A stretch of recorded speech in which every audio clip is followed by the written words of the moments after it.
황동현의 시선 집중 인터뷰. 여야가 본격적인 공천 심사 일정에 돌입을 했습니다. 더불어민주당은 공천심사관리위원회 위원들 18명으로 꾸려서요. 총선 후보 공모를 또 마감했고 오늘 주말부터는 공천 적합도 조사에 들어갈 예정이라고 알려지고 있습니다. 무엇보다 이 중요한 것이 누구나 인정하고 받아들일 수 있는 그런 투명한 공천 과정이 아닐까 싶은데요. 이번에 선정된 더불어민주당의 위원 중 한 분이시죠. 민생경제연구소 안진걸 소장 연결해서 이 공천심사관리위원회 활동 계획 한번 들어보고요. 또 더불어민주당이 가져가는 공천의 심사 기준에 대한 이야기도 함께 나누도록 하겠습니다. 안녕하세요, 소장님. 네, 안녕하세요. 네, 소장님 어제 연결하려고 그랬는데 저희들이 연결을 못했습니다. 어제 좀 몸이 안 좋으셨다면서요? 예, 제가 아주 심각한 감기 몸살이 걸려가지고요. 네네. 불가피하게 오늘로 연기하게 됐습니다. 정말 네. 죄송하고 제가 광주에서 인성고등학교를 졸업했거든요. 네네. 그래서 부모님도 전남 하순에 계세요. 네. 그래서 나중에 네. 그 민생경제 살리기 활동이라든지 네. 여야 간에 여러 가지 정책들이 지금 많이 발표되고 있잖아요. 공약들. 네. 이거 한번 심층 분석 비평해드리고 싶거든요. 그래서 제가 직접 한번 출연할 기회를 주시면 네. 광주로 한번 가고 싶습니다. 저희 스튜디오 항상 열려 있습니다. 우리 소장님께서 예. 광주에 내려오시면은요. 또 방송에서 직접 또 청취자분들, 지역민들을 좀 더 가깝게 만날 수 있는 시간 저희들 그러니까요. 또 그래서 준비하도록 제가 할게요. 만약에 기회를 주신다면 2월 안에 네네. 광주 MBC 한번 직접 가보고 싶습니다. 네. 저번에 그 김낙곤이 시사본색을 한번 갔다 왔었거든요. 네네. 기회 한번 주십시오. 우리 청취자 여러분 직접 뵙고 싶네요. 네, 그러면 또 우리 직접 스튜디오에서 우리 소장님을 뵙는 걸 기대하고요. 예, 지금 고맙습니다. 오늘은 이 더불어민주당 공천 심사에 관련한 이야기를 좀 나누고 싶은데 특히 이 광주와 전남에서 더불어민주당의 지지도가 좀 높습니다. 그렇기 때문에 이 투명한 공천에 대한 관심도 함께 좀 높은데 어떻습니까? 그 심사관리위원회에 참여하셨는데 어떤 분들이 주로 지금 관리위원회에 함께하고 계시죠? 예, 이번에 보니까 당 내부 인사는 8명밖에 안 되고요. 네. 외부 인사가 10명입니다. 그러니까 민주당이 최소한 공천에 있어서 예전에는 그 당 지도부라든지 당의 어떤 권력을 갖고 있는 분들이 사실상 좌지우지했잖아요. 네네. 그것을 하지 않겠다라는 강력한 표시이고요. 그 외부 위원들 보면 당원이 아닌 사람도 있습니다. 저만 해도 당적이 없거든요. 네. 그리고 심사에서 깐깐하게 활동이었다고 이제 평가를 받는데 네.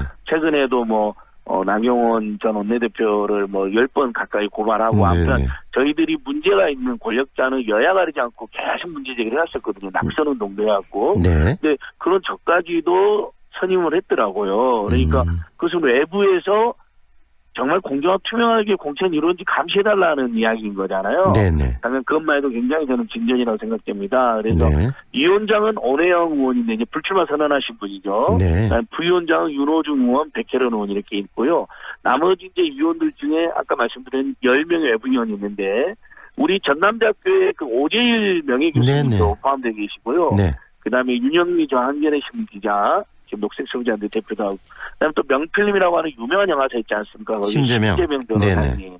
그다음에 민변에서 활동이었던 이혜정 변호사님, 엄민경 변호사님. 그다음에 치과의사 이현정 선생님. 그다음 프로바둑 기사로 이다혜 선생님이라는 분도 있고, 네네.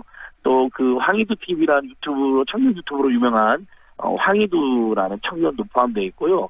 그래서 몇몇이 민주당의 어떤 특정 권력층이 이렇게 저렇게 하자라는 것을 받아들이지 전혀 않는 정말 투명한 공정한 합리적 공천이 이루어지고 그래서 우리 국민들의 열망인 네.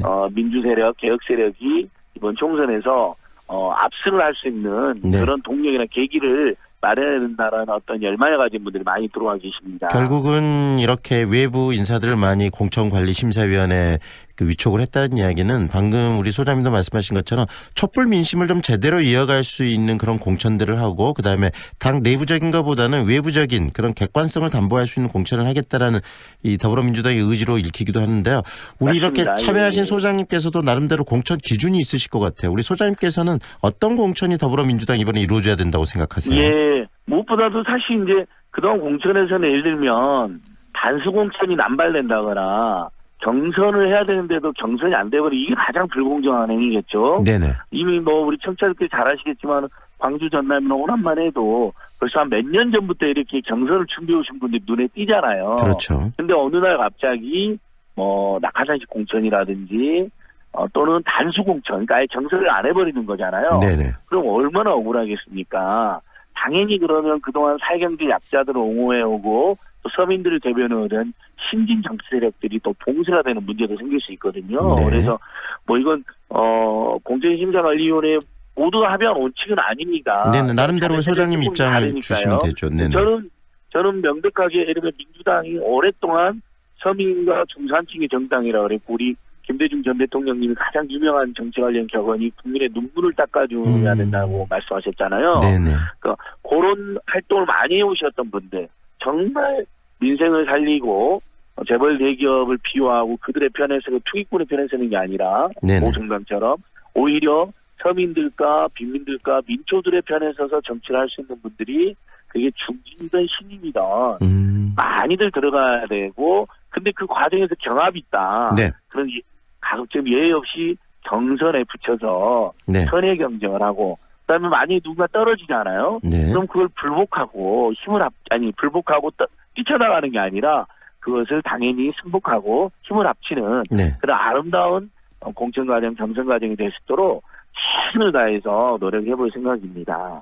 이번에 지금 경선 룰은 어떻게 돼 있습니까? 예, 지금 이건 이미 발표가 됐습니다. 이제 네. 공천관리위원회 모든 그 주요 특히 이제 예민한 사안 같은 경우는 이제 후보들 입장에서는 엄청 중요한 것들을 결정하기 때문에 네네. 그 회의 내용에 대한 보안 각서도 저희가 작성을 했어요. 네. 이제 그런 부분들은 아마 청취자분들이 충분히 이해해 주실 것 같고요. 그러나 이제 중요한 일정이나 네. 기준들 같은 경우는 이미 이제 당원이나 민주당 당원이랑 당규에 나와 있고 또 이미 공표가 되는 게 있는데 이번 공천 신청자들을 종합심사평가를 합니다. 네. 1차적으로 지금 그 심사 과정에 들어가 있는 것이죠. 그렇죠. 네. 경선에 붙일지 말지를 결정해야 되니까 예를 들면 너무 문제가 많거나 너무 파렴치한 그렇죠. 성과가 있다거나 민주당의 정체성이나 진보개혁 세력의 정체성과 너무 안 맞는 사람이 있다면 네. 사실 그건 경선을 붙이는 게 우스워지는 꼴이 되는 경우가 있을 수 있거든요. 그렇죠. 네네. 그런 경우를 걸러내기 위해서 정체성 15%, 네. 기여도 10%, 의정활동 능력 10%, 도덕성 15%, 면접 10%, 여론조사 40%. 이것이 이미 공개됐는데 이렇게 해서 100%를 구성을 해가지고요. 만약에 종합점수가 30점 이상 차이가 나거나 네. 제가 이제 100점 방금 100점 만점 알려드렸잖아요. 네. 근데 공천 적합도 조사라는 거 이제 곧 아마 당에서 실시할 겁니다. 네. 근데 여론조사를 해보니까 20% 이상 차이가 나버려요. 네. 어떤 후보들 사이에. 그러면 경선을 안 할 수도 있다고 이제 규정이 되어 있거든요. 네. 근데 이것도 경선에 무조건 못 올린다가 아니라 안 할 수도 있다는 거니까 혹시 신인인데 굉장히 잠재력도 있고 좋은 활동을 많이 온 신인인데 여론조사에서 밀린다 많이. 그래도 신인이기 때문에 사실 안 알려져 그런 면이 있을 수 있잖아요. 네네. 그런 경우다들은 경선 기회를 부여할 수가 있게 되어 있는 거죠. 네. 그래서 저는 개인적으로는 좋은 신인들이 얼굴을 알린 지 얼마 안 돼가지고 사실 인지도가 낮으면 지지도 떨어지는 경향이 있거든요. 네. 네. 그런 경우는 예를 들면 여론조사를 좀 늦게 해주고 상대적으로 네. 여론조사 결과도 차이가 많이 난다 하더라도 경선 기회는 줘야 되는 거 아니냐 이런 개인적인 소신을 가지고 있습니다. 네. 그리고요. 이 전략공천도 굉장히 중요한 부분일 것 같은데 어떠세요? 우리 소장님 생각으로는 전략공천을 맞습니다. 효과적으로 하는 게 중요하다고 생각하십니까? 아니면 맞습니다. 최소화시키는 게 중요하다고 생각하십니까? 근데 원칙적으로는 최소화시켜야죠. 왜냐하면 아까 말씀드린 좀 몇 년 동안 갈고 닦고 지역구 경선 중심으로 가는 게 맞다. 분들이 있지 네. 않았습니까? 근데 다만 이제 현역 의원들이 불출마를 선언했거나 네. 지역위원장도 없는 경우가 있습니다. 그게 지금 15곳이 민주당이 발표가 됐잖아요. 네네. 이런 경우에는 예를 들면 어차피 현역 의원이 안 나오게 되고 지역위원장도 없는 경우는 네. 물론 그 지역에서 경선하는 것도 배제를 하진 않았습니다. 이번에. 네. 하지만 그런 곳에는 예를 들면 영입된 인사라든지 뒤늦게 좀 포부를 밝혔는데 우리 국민들이 보기에 굉장히 이제 지지하고 좋아하는 분들이 있을 수 있잖아요. 네네. 그런 분들 같은 경우는 예를 들면 어느 지역구에 자기 동네 사는 데서 일반 경선을 거쳐라 그러면 이미 늦어버린 경우도 있을 수 있거든요. 네네네. 그래서 보면 의정부가 앞 서울 종로, 경기 부천, 서울 광진을 제주가 앞 서울 구로울, 서울 용산, 경기 고양청, 광명 이렇게 15곳이 발표가 됐습니다. 네. 이건 이제 언론에 찾아보면 나올 텐데요. 근데 우리 호남 쪽은 지금 하나도 포함이 안 돼 있습니다. 네. 그만큼 이제 원래 준비했던 많은 분들이 있어서 그것이 인정되고 존중된 게 아닌가 네네. 이런 측면도 있고 현역 의원 중에 불출마한 분이 없어서 그런다라는 네네. 지적도 동시에 있는 게 사실입니다. 네, 오늘은 시간 관계상 너무나 우리 쪽 소장님과 이야기가 빨리 흘러서 여기까지 드려야 될 것 같습니다. 다음에 차분하게 우리 스튜디오에서 직접 뵙겠습니다. 예, 고맙습니다. 정말 2월 안에 각 당의 주요 정책 공약도 좁은 비교도 국토를 합니다. 네, 효율적으로 고맙습니다. 활용하여 에너지 영토를 넓혀가는 기업이 있습니다. 탑솔라